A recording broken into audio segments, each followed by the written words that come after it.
Welcome to the All the Answers podcast. Today we're going to do a little Q&A with my social media presence with Easton University, our sales coaching. Man, I get a lot of questions from you guys, so I'm going to try and give you a lot of answers today. The great and powerful Heather has compiled some questions randomly. I don't know what these questions are. Hopefully, I'll be able to give you all the answers. Heather, you're looking in the social media. You're checking out the accounts. What you got? What are some of the top questions? There's some crazy questions. There's some coming. Great questions. Good. Let's get them all the answers. What you got? Fire away. All right. The first one is, hey, Matt, if someone wanted to break into sales without any prior experience, what advice would you give them? All right. If you want to break into sales, you don't have any prior experience, let me give you some advice.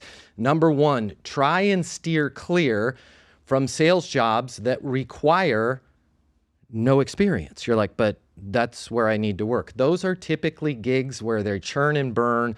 It's not great. There's a lot of empty promises. Any company that's like, you don't need to have any experience to work here, probably not a great place to work. They're probably just looking to make a fast buck. Now, the best careers out there, they require experience, but you want to work in sales, so let's sell them on hiring you without experience. The way to do that, number one, and I'm not saying this because I'm a sales coach, but get some damn sales coaching. If it's not from me, find somebody you resonate with, get some sales coaching, because then you can reach out to that employer, and if they say, what's your experience, you can tell them the program that you're in. Ideally, like Easton University, we have a certification.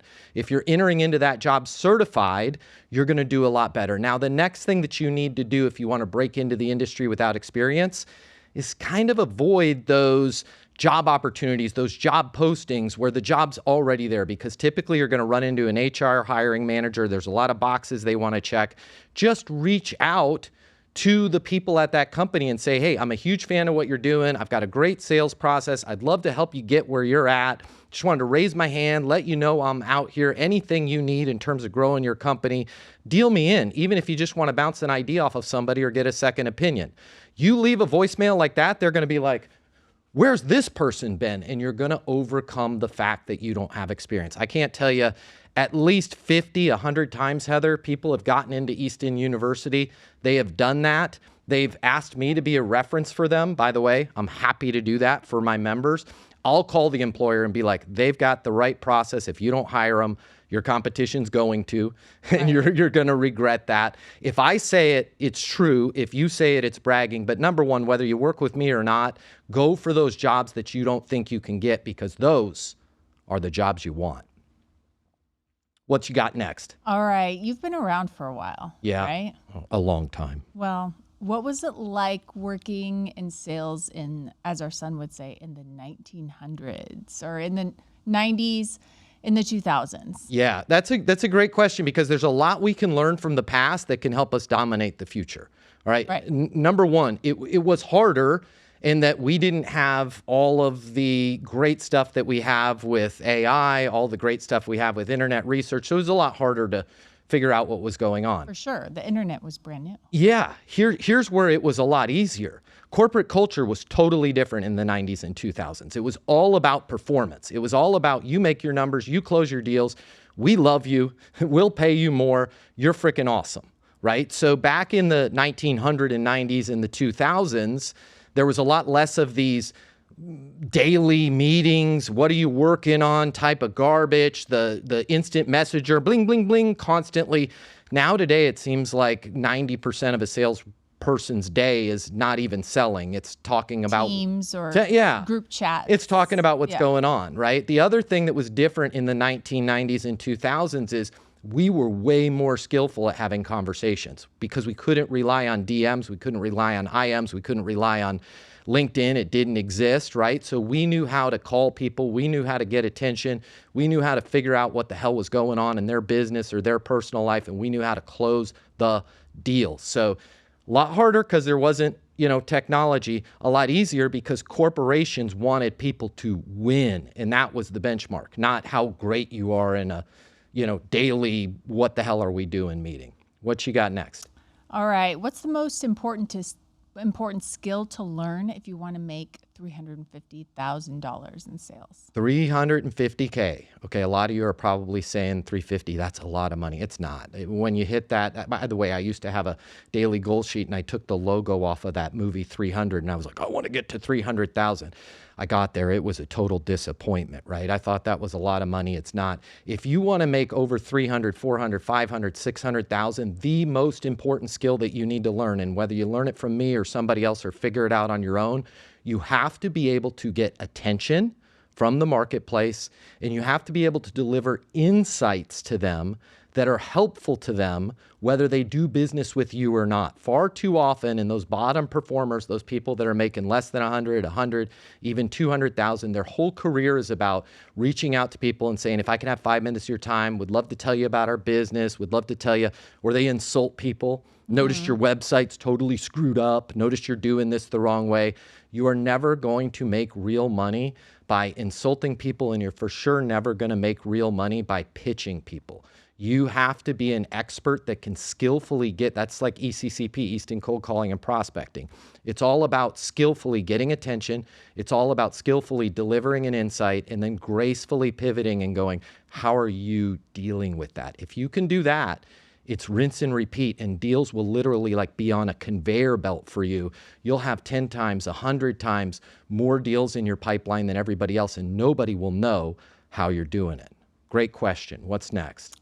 All right, today in 2026, what's the best industry to sell in? The best industry in 2026. We've got a lot of people on Easton University sales coaching that are very successful, that are making a lot of money, and I don't want to upset either one of them. I'm not going to pick a favorite because I really don't have one. The ones you want to avoid in 2026 are anything retail based. Like a lot of the sales coaching out there is what I would call retail based. It's, how do you overcome objections? How do you pitch people? How do you put pressure on people? But there's no real process in their industry around figuring out what's going on in that person or that business's current situation and being able to monetize that gap in them solving that problem or solving that result. So the industries where that exists, real estate is one of them, although a lot of people in real estate do a pretty crappy job of selling, right? They never even ask things like, what's your biggest reason for moving? I would say, because we just went through this. It's rough. It's very rough. It's rough, right? Yeah. Until we found a really great agent. We found a great agent. Yeah. It's rough out there. So real estate is a shining example of a great industry to be in if you have the right sales process. For sure. Software, great industry. Recruiting, oh my gosh.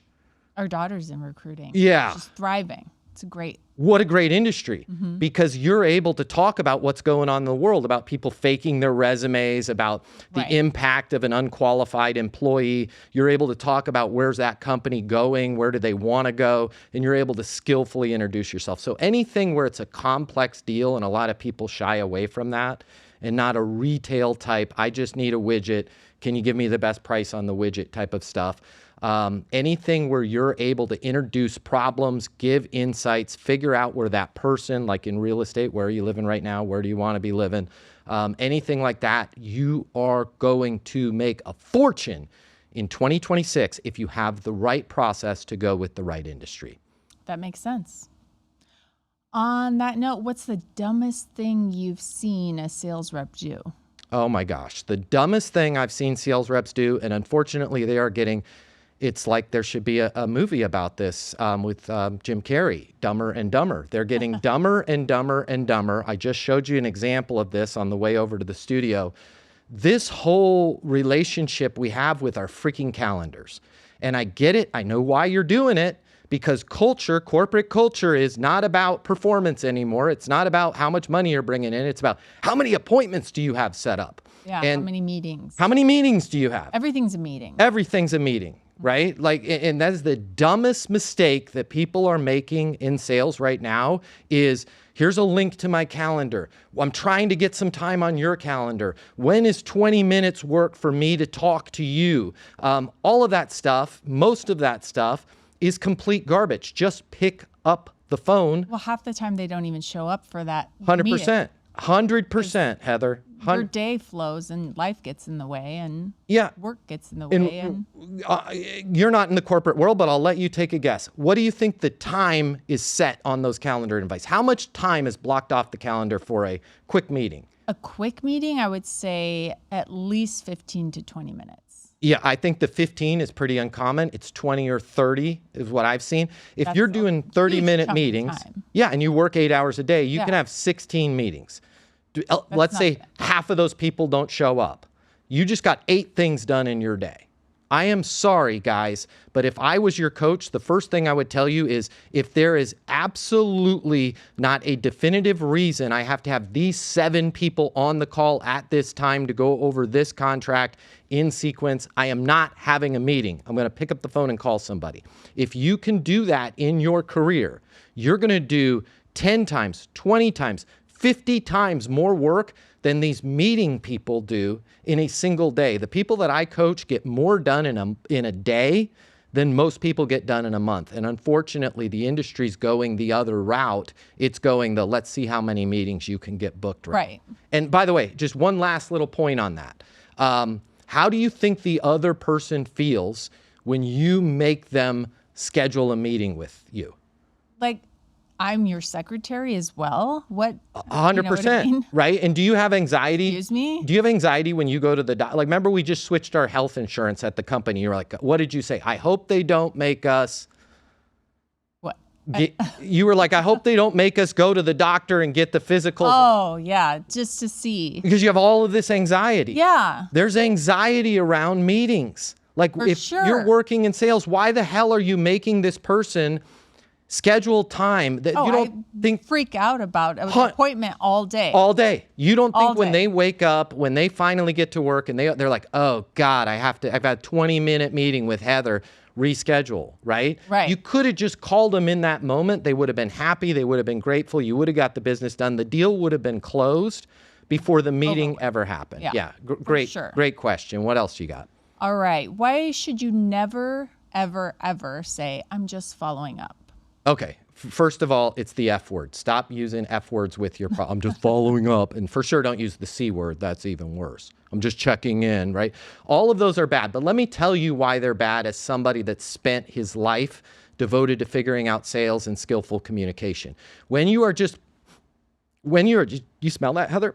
I do. It's commission breath. When you're just following up or checking in, the way the other person hears that in their brain is, I just want your money. Here's the other thing. The military is not the only career where there's a thing called ROEs, rules of engagement. And if I call you, Heather, and say, I'm just following up or checking in, I'm setting that the rules of engagement are what? Number one, I want your money. And number two, you can totally ignore me because I'm going to follow up or check in again and again and again and again. So have a skillful, if you're not going to get on Easton University, if you're not going to figure out my process, have a skillful way to do that without saying that, right? Heather, it's Matt over here at Easton University calling to see if it makes sense to get your team on the, let's say I was selling HR software, on the HR software so we can decrease the time it takes to onboard a new associates, get you guys from that 20 million you're doing right now to over 40 million here by the end of 2027.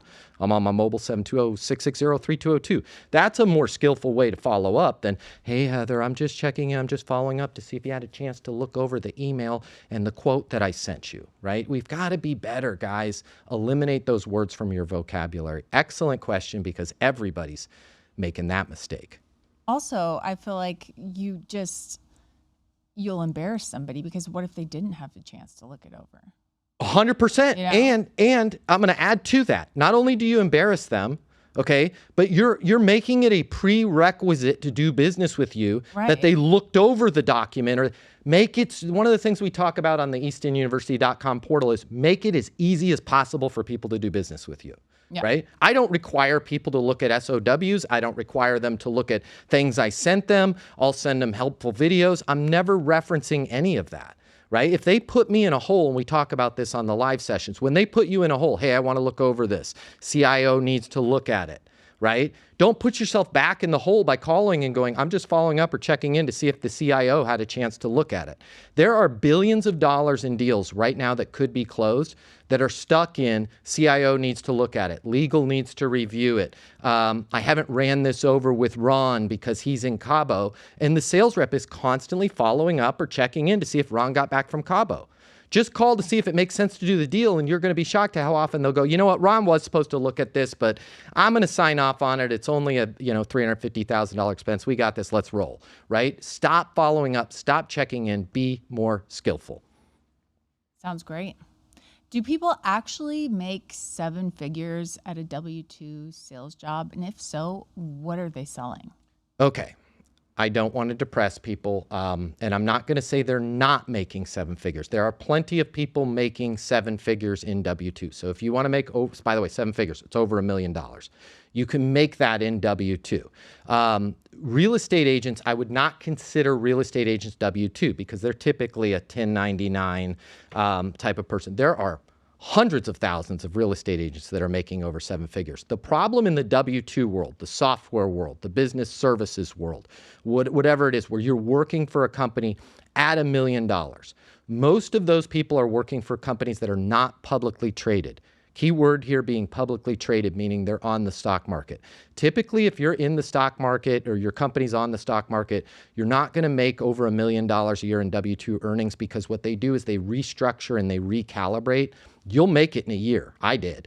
But then the next year, they're going to be like, we're changing your quota or we're reducing your territory because you're an anomaly or an outlier. And if they're reporting to Wall Street, they don't like outliers. So there's your total comp, though, at a publicly traded company can be well over $1 million if you're a top performer because they're going to give you stock options. They're going to give you all kinds of other stuff in there.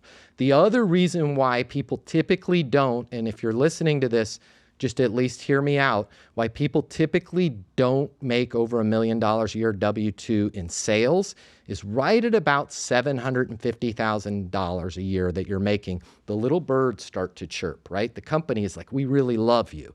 And the company's going to make a recommendation that you might want to do when you might not want to do.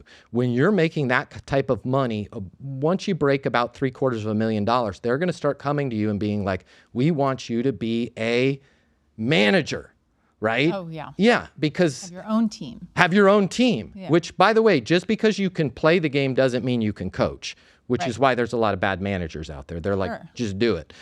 So again, it's another thing that kind of limits people is you have to be really, really committed to saying, nope, I love what I'm doing. I want to continue to do this. I'm valuable doing this role. Or if you want to get into management, get into management. But again, it's really difficult in the W-2 to make over $1 million because they're going to change your quota. You can do it 1 year, you can do it 2. By year 3, they're probably going to change your quota.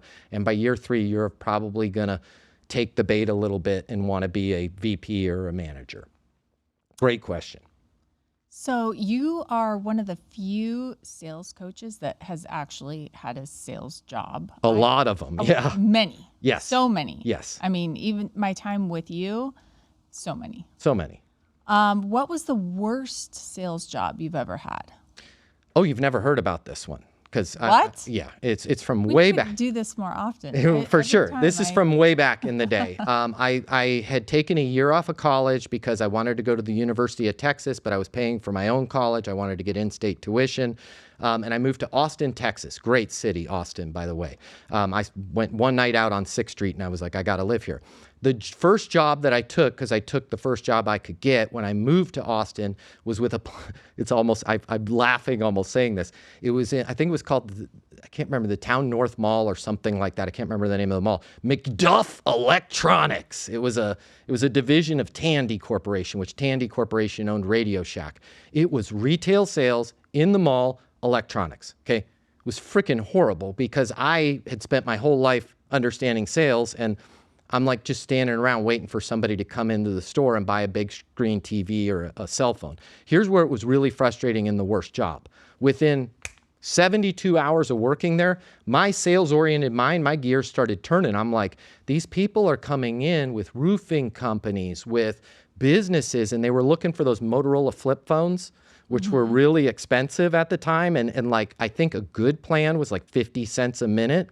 I went to my manager at McDuff Electronics and I'm like, if you would let me leave the store, I would be more than happy to go to all of these companies in Austin, Texas, and talk to them about what they're doing, if they even have cell phones for their employees, and how this could help them sell more and make a lot more money. And I think I could bring in over $1 million a year into McDuff Electronics here in the mall. And my manager was like, shut up.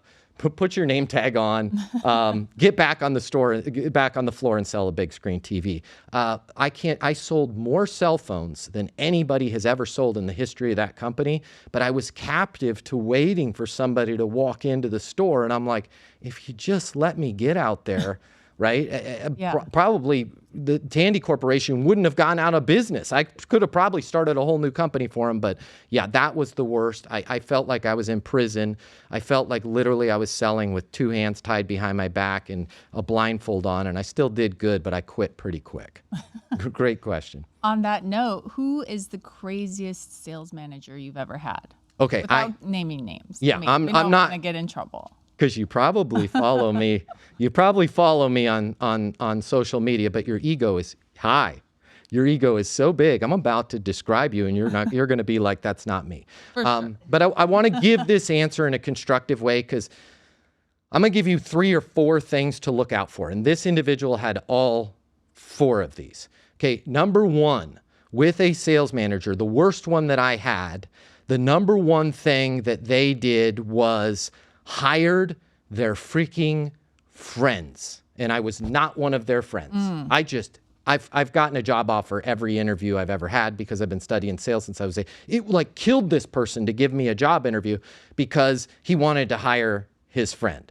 Any sales manager that thinks that hiring their friends is a good idea is no different than like an NFL team manager that's like, well, my friend Larry's my drinking buddy. I'm going to put him on the defensive end of the team. You're not going to win games that way.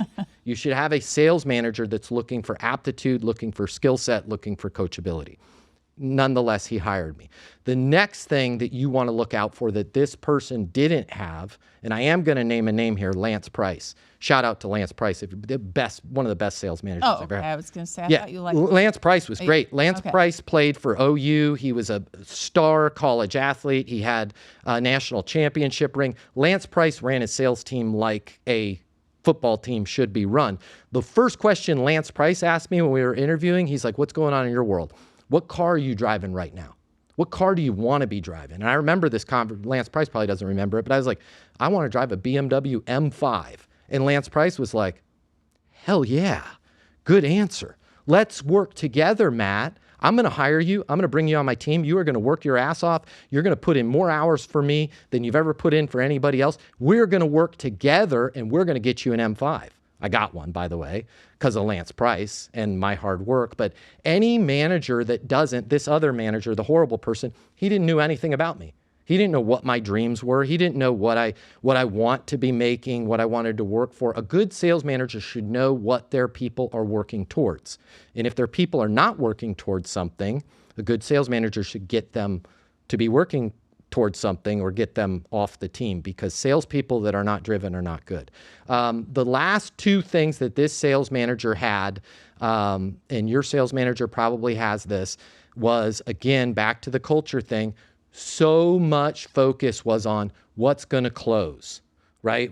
I used to call it SPOTA and not quota, because it'd be like, what's SPOTA close next week? And that's all we ever talked about with this manager was what is going to come in, what's going to close. That's literally like a football coach being like, oh, who's going to score a touchdown? It should be, what are you seeing out there? How can I help you? How can we solve these problems? There was none of that. It was all what's going to close. The last thing that this manager has, if you figured out who you are right now, your manager might have this, is when star performers, myself included, started to build big pipelines, that manager could not resist looking at the millions and millions of dollars I had in my pipeline and go, oh man, this Easton guy's doing really good. He's got 5 times his quota in his pipeline. And if I just figured out a way to get rid of him, I could take those deals for myself or hire one of my friends. Yeah. And that's happened to you. I know at least once. Correct. And I walked away Probably from more. $2.5 million in commissions Yeah. because the replacement for me was some lady the person was, Having a relationship. yes, having a relationship with. So any manager that doesn't understand your goals, that spends so much time focused on what's going to close, is spending no time coaching you and is starting to look at your pipeline and going, I could take that money for myself. That's a manager that you want to run away from. What you got next? Anything? What's the biggest deal you've ever lost? Okay, this was not with that manager. This was with another company, and you do know this story, Heather. And again, I'm not going to say the name of the company. I don't have any ill will or animosity towards them. I'm not even going to say the industry it was in. But I had a deal with Bank of America. I was going out to Charlotte all the time, saying goodbye to you. I know the headquarters of Bank of America probably better than anybody because I was in the boardrooms. I've traveled there many a times. I got a monster deal. That deal represented over $1 million in commissions to me. I got it buttoned up. I got it closed. I got it ready to go. Nobody ever thought Bank of America would do business with this company. They're like, Matt, we love you. We trust you. You understand what's going on. I brought that deal back to the company and they said, we're not ready for a deal of this size. We have to find more people to hire to service the account. Is there any way, you remember this? Yeah. They said, is there any way you can ask Bank of America to wait until Q2 of next year to do this? And it broke my heart. I cried. I used all of my sales powers I could on Bank of America to try and get them to delay. I had done such a good job in the sales process of identifying their current situation, identifying the gaps that they had, and more importantly, identifying the billions of dollars that they were going to make when we solved this. They went to my competitor. It was probably the easiest $1 million plus that my competitor made. It broke my heart. If you own a sales company, I'm just going to give you some advice here. When somebody brings you a deal, don't shy away from it. Take the deal. Figure it out. When you have an opportunity, whether it's sales or as a business owner, never ever walk away from money, because it's not going to come back. You can figure it out as you go. That company could have done it. They were a great company. They had great people. They just didn't realize how great they were, and they were afraid of how big of a deal I bought them. And it broke my heart and broke our bank account a little bit there to the tune of over 7 figures. Yeah, that was rough. Rough. Very. I listened to you cold calling specifically, all the time. Were you always a natural at cold calling, or how did you get so good at it? I got so good at cold calling despite the training that I received with the jobs that I had. When I was a kid, I spent all of my time hanging around mentors, hanging around people that, ran businesses. And as I listened to them cold call, they didn't sound anything like these scripted things. So where I wasn't a natural at cold calling is when I would get a job early on in my career and they'd be like, here's the script that you should use. And I would follow the script. Hey, if I could have 5 minutes of your time, would love to talk to you about how we can save you money, That just doesn't work. The minute I started going back to my roots and being able to skillfully get attention, hey, there's something going on that, every hiring manager in the medical space is having to deal with. Nobody is talking about it. I just want to make sure you were aware of it. I'm on my mobile. When I went back to my roots, cold calling, I am natural at that because I've spent the time to figure out how to do it the right way. What's the biggest red flag to look out for when you're applying for a sales job?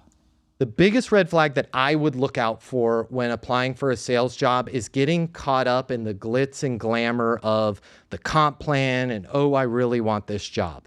I know we can't do this. I'm older than dirt. I used to be able to do this back when I was interviewing. It's harder to do this today because most of our interviews are on Zoom. But I used to have what I'd call the parking lot test. And here was the parking lot test. They would fly me out for an interview. I'd always get there 20 minutes early. And in my little rental car, I'd drive around the parking lot. Now I'm going to look at the damn cars in the parking lot. And if it's a bunch of busted up Ford Tauruses from 30 years ago, and I'm walking into this company and they're like, you can make this amount of money, like, that's a big red flag. Okay. Yeah. So start to look at the company, start to look at the individuals. If you're on Zoom, use your best judgment. Like, are these winners? Are these top performers? Because anybody, any hiring manager can talk a big game. The other red flag that you want to look out for in an interview is them spending all of their time talking about your background and what you did, right? They should be pushing you in that interview to get your thoughts on how you can help that company and that company's situation. And if they're just going through a checkbox of like, where did you work? You're probably going to work with a bunch of people that can't do their job, that got fired from the 11 other competitors, and because you're working for a company that's their modus operandi is we're just going to hire people that work for Cisco or Amazon, and it's like they never had it figured out. So make sure it's a bunch of winners if you can't drive around the parking lot, and also realize you're interviewing them as much as they're interviewing you, and see if they really have an interest to see if you're goal driven, if you can really help them, and if they're asking you tough questions. If they're asking you tough questions, that's probably an outfit you want to work for. If they're asking you where you worked before, that's probably a B or C or D or F player. Great question. What else you got? Okay, you get the job. Now, what are the 3 biggest mistakes that new sales reps make? Okay, there's a lot of mistakes new sales reps make. I'll try and give you the biggest 3. Number 1, and shining example, and you guys are probably like, he's biased. You'll never know till you try it.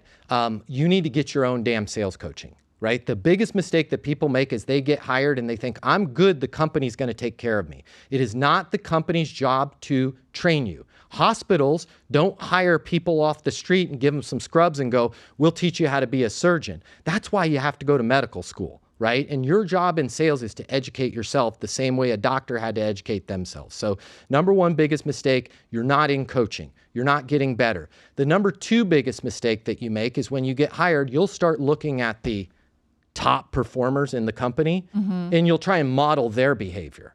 Right. What if you're with a company where they just hire their friends, and most of the time those top performers have the best territory? They're getting the best leads. Every time they fire Heather, they take Heather's pipeline and they give it to spoon-feeding it. And spoon-feed Steve.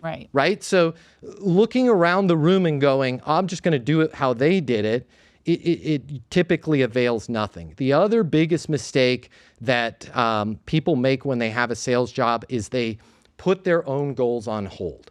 You need to realize in any sales job, the actual comp plan, the quota that they gave you, that is a benchmark. That should be the lowest possible that you can make. That's a I'm not getting fired number.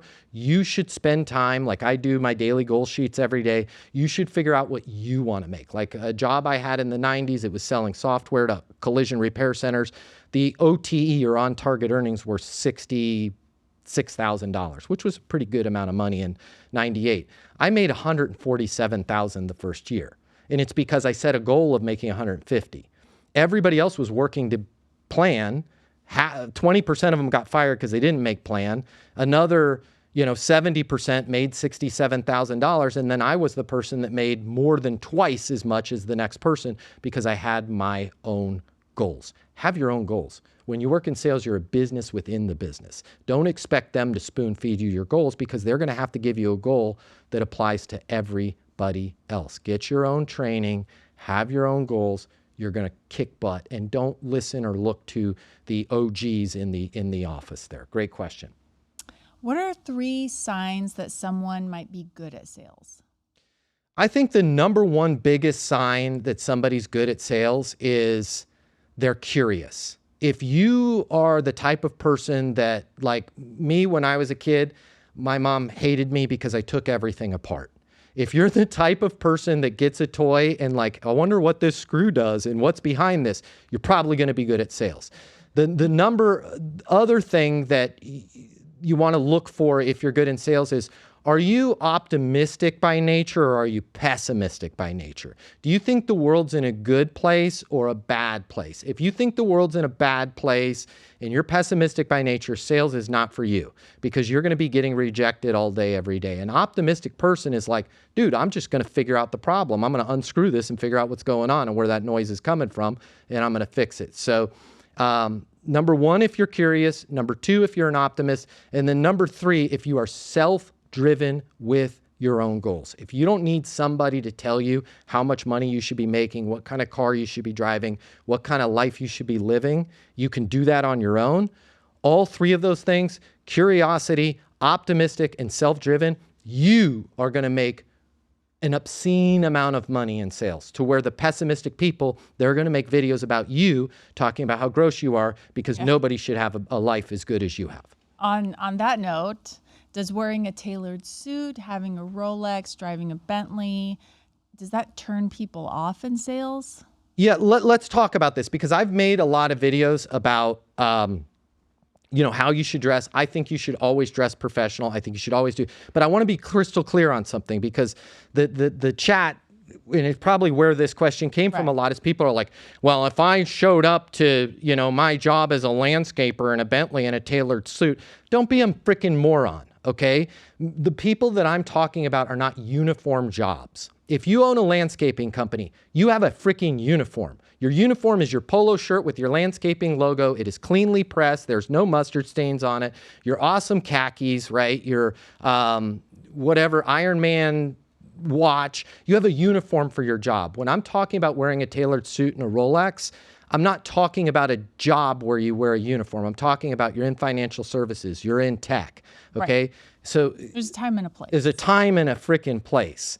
Now, I would recommend, if you are in an office job, if you are in tech, if you're not climbing up on somebody's roof or poking around somebody's yard, to yes, wear a tailored suit, wear a nice watch, communicate to the people that you're serious. The last piece in there, you had mentioned driving a Bentley. Unless you are a real estate professional, your car doesn't mean crap in your career. Your car should be a reward for you. But because real estate professionals have to drive clients around. Right? Your car doesn't matter.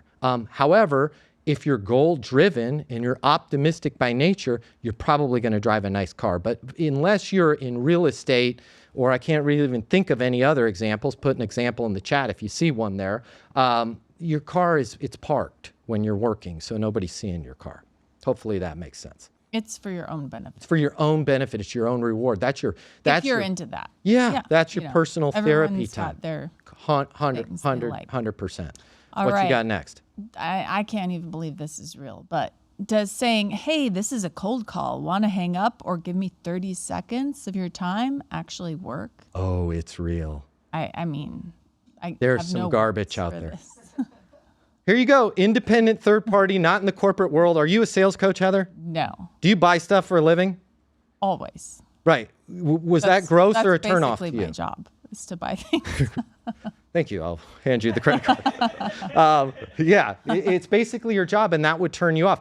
It is gross. It's disgusting. And it's, again, this is from that culture of like, I just want to book meetings. I want to keep people on the phone. You're not adding any value. Like, I would never teach some garbage like that at Easton University, right? It should be examples like who you are, how you're connected. You're like, well, I'm making cold calls. How am I connected to that person? Use your dome. Right? Like if you were in business services or payroll, you and I are connected because I manage all of our mid-sized business operations in, Iowa, right? Hey, I wanted to reach out to you personally because there's something that every hiring manager is having to deal with. Nobody's talking about it. I'm on my mobile. Be more skillful when you're calling people. Don't use tricks. Don't be clever. Don't be funny. They're never going to take you serious if you start the conversation using a trick, being clever, or being funny. You should show them that you have a connection with them, that you are trustworthy, and that this conversation is going to be helpful to them, whether they do business with you or not. That's how you be successful.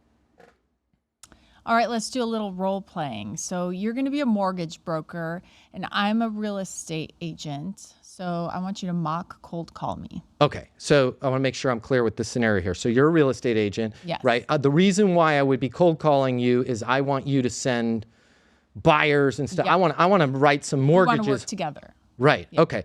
I'm gonna. Can we in the mock? Can I show you the wrong way to do it? Sure. Hey, Heather, my name's Matt from Easton Mortgage. Hey, if I could have 5 minutes of your time, would love to show you how we can get your deals funded. Would love to see if I can buy you a Like, coffee. I've already hung up. Yeah, if you could just get a time on my calendar, Heather, we could I'm not set your aside. secretary. We could set aside 20 minutes, right? Right. So, and I'm going to be realistic because Matt Easton is realistic. 98 to 99% of the time, I'm not even going to be able to talk to you the first time. I'm going to have to leave you a voicemail. My voicemail is probably going to sound like this. Who I am, how we're connected, I'm going to give you a hook. That might sound like this. Give me a city you're in, Heather. I'm in Baltimore. Baltimore, Maryland. I'm going to not only pay you a compliment, but I'm going to give you a connection. Hey, Heather, it's Matt Easton over here at Easton Mortgage. You and I are connected because I work with the top real estate producers in Baltimore. Hey, I was thinking about you this morning, and there is something going on that every real estate professional, especially on the residential side, is having to deal with. Absolutely nobody's talking about. It's a complete nightmare. I just wanted to make sure you were aware of what's going on. I'm on my mobile, 720-660-3202. Is your curiosity sparked? Yeah. You're a top performer, right? Right. Even Like, if you're that's not, me. you're like, that's me. That's me. Right? I'm You're going to the call me best. back. Yeah. Now when you Like, call what me does he have back, to say? correct. You're going to say, well, what's Yeah. going on? Here's what's going on, Heather, and it breaks my heart, but I just wanted to make sure you were aware of it. Man, real estate has changed so much over the last 3 to 4 years. Most of these sellers, like they've got their Zestimate, no disrespect to Zillow, but they've got what Zillow said their house was worth a few years ago, like right next to their kid's report card on the refrigerator, and they're like, we've got I'm five. a billionaire. Yeah. Correct. Yeah, we've got all this money in Yeah. equity. Here's the other thing that's going on, right? The interest rates, they're just going up, they're going down. It's crazy. We got wars starting and not starting. Here's what nobody's talking about, though, right? You're working so hard as a real estate professional to get the attention of these sellers, to get these attention of these buyers. You're showing more properties than you've ever shown before. They're less likely to put in an offer or give you the listing than they ever are before. I'm not telling you anything you don't already know. Here's what nobody's talking about. The top performers like you, a lot of times they're sending these deals over to somebody that's a loan originator or mortgage broker. And the minute that person is like, you're not going to get qualified, or this deal looks tough in today's market, that seller is like Spooked. Yeah. Yeah. They're just like, well, we're going to wait, right? Yeah, that buyer's I would. like, I'm just going to rent, right? Heather, how are you dealing? Just heard of something like this. 100%. How are you dealing with that as a top producer in Baltimore, right? That you have to do all this work and you're doing everything right. And then you're handing these deals off to somebody that just doesn't care, and they're not conscious of the words that are coming out of their mouth. And now you've got 3-4 months worth of work, and the person's like, hey, we're just going to rent, or we're going to stay where we're at, right? That's frustrating. Where are we right now in the sales conversation? We're right where we need to be. Heather, just out of curiosity, what are you making right now? What do you want to be making? Right? Now I'm asking you, well, hey, I did 14 closings last year. I'd love to be at 50. Now we're in based on everything you're telling me, Heather, you sound like an excellent candidate. Even if we don't get the business, I am happy. If you want to start sending deals my way, I'm happy to, number one, I will never spook anybody. Number two, I will work with them and I'll be super positive throughout the whole process of getting them financed. Where I'm a little bit different, if I can't get them financed, I'll be the first one to raise my hand and say, hey, this is a deal that's not in our wheelhouse, but don't freak out. We're going to get this done. I have partners that I can send the business to. I'm going to constantly be reporting back to you, Heather. The other thing that I'm going to do that's a little bit different, and I don't know why people don't do this, I'm going to constantly be saying great things about you. Man, it's so great that you're working with Heather. She's amazing. We get deals funded all the time. You guys are going to love your new place. Like, you're going to finally have a relationship where you can trust bringing those clients over. I will never do anything that's going to jeopardize your deals. Does it make sense to get me involved in the next 2 or 3 deals that you have? For sure. I would love to try. I don't even work in mortgage. You don't even Right. work in real estate, but I think the two of us. Sounds great. 100%, Yeah. right? This is an example of like Easton University, and this is an example of like, there's a lot of misinformation out there in sales coaching. It's not about dropping off a gift basket. It's not about, hey, if I could book time on your calendar. And it's for sure not about pitching yourself. I didn't talk about anything that I could do for you, Heather, until I told you about the problem that's going on in the industry. And you don't even work in real estate, but you're probably like, holy crap, That is a problem. It is. Yeah. Right? Right. And then now what have I done? I've identified the problem, and now I can pivot, right? And use a skillful line like, what do you know about us? Or how we're different at Easton Mortgage. Now I can talk about myself without talking about myself because I'm just answering your question. I don't know anything about you guys, right? Guys, there's an easier way to sell.